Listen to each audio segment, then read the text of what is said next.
as Harry was saying there, it's a pretty intractable problem that's been going on for decades. I'm joined now by Manish Chand, who's the editor-in-chief of India in the World, and by Anwar Haq, a Pakistan senator. Thank you both very much for joining us. Let's start with that.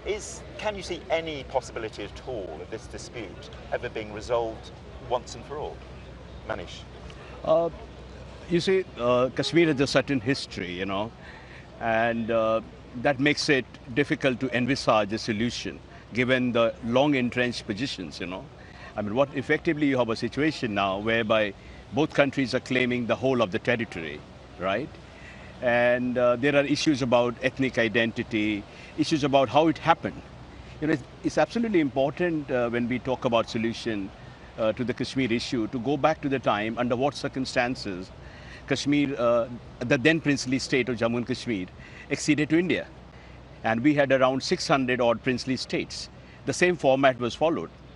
So unless you question that whole entire thing, when we're talking about ownership, sovereignty issue, right, you cannot have a solution, if you question the entire basis of how Kashmir became a part of India, which is what Pakistan is seeking to do. But it's a historical problem. Yeah, yes? It's a historical problem. And yeah. Would you agree with that? I mean, I would partly agree with my colleague. There is no doubt that there is a history to it. And in that history, when document of accession was signed by the Maharaja to have accession with India, that act in itself has been disputed. And once it was disputed, India itself took it to the Security Council just in this building to actually know and ascertain what the people of Kashmir want. Yes, there is the question of identity, who they are, what they stand for. And for last 7 decades, what they have defied is one thing, and that is that they're not Indians. So can you have a forced marriage? And if you have one, you will end up in the rape.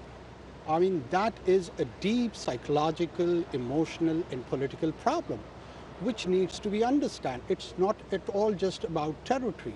It's about the people who right now, when we are speaking, are facing the largest imprisonment on planet. 8 million people have been obfuscated. There is a darkness. No one knows actually what is going on in Kashmir. Okay, you both set up a fairly pessimistic picture of it, as you say, based on the historical problems. What's the way out of this? Is there a breakthrough that can be seen? Yeah, I mean, to get to a solution, you have to dismantle this kind of systematic disinformation campaign that is being done, to obfuscate the issues. Like, for example, my esteemed panelist, what he was talking about, is assumed that Kashmiris, ethnically, they're not Indians. I mean, it's a huge presumption to make. On what basis? I mean, you see, India, when it became independent, it chose to be a secular state. We have the world's second largest Muslim population after Indonesia. We are a vibrant, robust, multi-ethnic, multicultural, multi-religious society. So I don't know what is the basis on which Pakistan will construct this narrative. But now the point is when we are talking about solution, then you go to address these very foundational issues. When we talk about what do people of Kashmir want, now what do people of Kashmir want has also been muddied by a lot of propaganda that is fed to them, right? And right now, you see, we have elections in Kashmir. Okay, they are not entirely flawless elections, but we have elections. You have entire democratic process. So I think the solution to Kashmir, the way I see it, is not coming here and ranting and raving here at United Nations General Assembly, trying to internationalize. That is clearly quite not working. I believe India and Pakistan have so much in common, and on people-to-people labor otherwise, that first of all, we got to put this acrimony behind. We got to bridge this trust deficit and then sit across the table and explore practical viable solutions. And some of these solutions have been proposed earlier in good faith. Okay, so but would Pakistan be prepared to sit across the table while India are involved in a security lockdown? Let me respond, and I concede that I had a wrong presumption that Kashmiris probably don't want to be Indians. So let's once for all known to all of us that what do actually they want. Let's have plebiscite. That's what we are actually asking. And let me again respond to this. Plebiscites often make situations worse, though, don't they? Plebiscite either makes it worse or it leads us to a solution, but it is a mechanism recognized by the international bodies. Or you eliminate the mechanism of the plebiscite altogether. But you cannot deny it exclusively to Kashmiris. And as far as the elections are concerned, this democratic ritual is very important. And me and my esteemed colleague, when we were colonized by the British Raj, we had elections too. There were great elections in the settled provinces of colonized India. That does not equate with the values and ethos of freedom. What we are here looking for, that we are entering into 21st century with greater moral values, with bigger democratic ideas, with relatively free human soul, where they can exercise their birthright, which is to stay free. Free not in the sense of being in a jungle, free as a responsible citizens for any system of governance they like, for any state they choose to be in, and multiple choices. So it is more about that value system rather than old ritualistic rhetoric. Okay, just to move it on though, briefly, India and Pakistan are obviously not going to sort this out amongst themselves. Can the UN do it? Of course, UN can help it a lot, or other major powers in the world.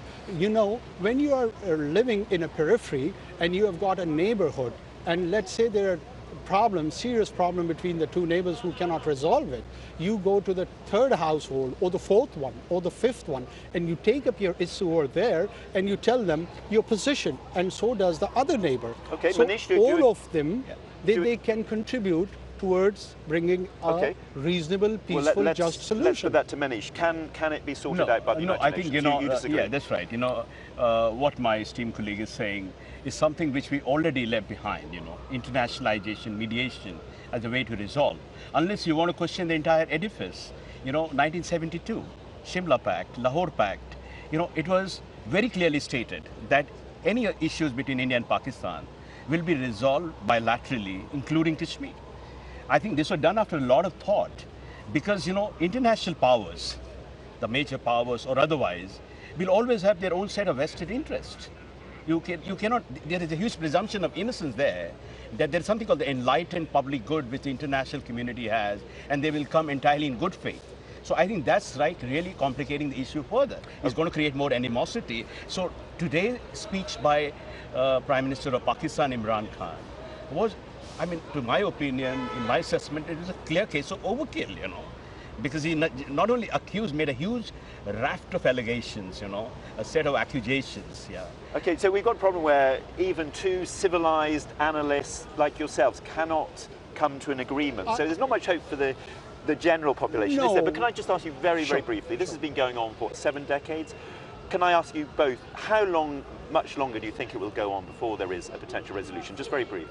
I think so for Pakistan, the Kashmir issue, it resides in our soul. It resides in our collective memory. And when it comes to the internalization of the issue, it is residing in 2,200 million people's soul. You cannot just take it away. So never, maybe? I won't say never, but I am certain. We are not interested in the immediate consequence of it. We are more interested in taking a moral position, and we cannot surrender from that position. Okay. It's pretty much clear. Manish, are you equally pessimistic about the future? I'm not really pessimistic about the future of Kashmir, but I'm really cynical about the strategies that are being used now to talk about Kashmir. The whole idea of using, and I'm not just projecting the narrative, I don't speak for the government, but the use of terrorism. When you say people of Kashmir, the Kashmir issue reside in the soul of Pakistanis, then how do you hurt them with terrorism, When you are doing explosions across Kashmir, it is not just Indians who are getting killed, Okay, well, thank you. But there's a very fundamental point that, as he was talking about, that I think both India and Pakistan need to think radically differently. We are already in the 3rd decade of the 21st century.